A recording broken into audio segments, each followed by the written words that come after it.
ایک درویش تھے حضرت ابو ہاشم ان کا نام تھا، کہتے ہیں بڑی مجبوری تھی، مجھے کہیں جانا تھا تو کشتی نہیں مل رہی تھی، اچانک ایک کشتی گزرنے لگی تو میں بھی سوار ہونے لگا تو ملاح نے مجھ سے کہا کہ یہ ایک صاحب بیٹھے ہیں بڑے امیر ہیں، ساتھ ان کی کنیز ہے، انہوں نے مجھ سے بک کر لی ہے۔ وہ جو صاحب بیٹھے تھے بڑے سیٹھ آدمی تھے، کہنے لگے میاں آپ کسی اور کشتی میں بیٹھو، جو ان کی کنیز تھی نا وہ کہنے لگی چہرے سے کوئی نیک آدمی لگتا ہے، اتنی سواریوں کی جگہ ہے، کسی کونے خدرے میں بیٹھ جائے گا، ہمارا کیا جائے گا۔ کہا اچھا چلو آ جاؤ۔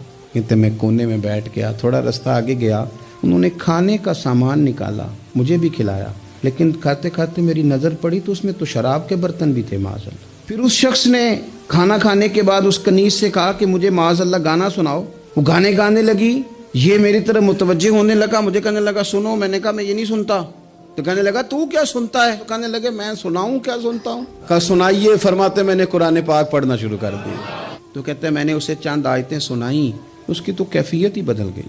کہنے لگا مولانا زندگی بڑی گناہوں میں گزری ہے، اب توبہ کر لوں تو مالک معاف کر دے گا؟ تو کہتے ہیں میں نے کہا ہو بندے کے آنے کی دیر ہے، اس کی رحمت تو فوراً ہی قبول کر لیتی ہے۔ کہتے اس نے اس کنیز کو آزاد کیا، دولت اللہ کی راہ میں خیرات کی، 40 سال میرے ساتھ رہا، پھر میں نے اس کی زبان سے سوائے خیر کے جملہ نہیں سنا، ایک کی بات کرتا تھا، کہتا تھا شیخ کاش آپ مجھے تھوڑا پہلے مل جاتے۔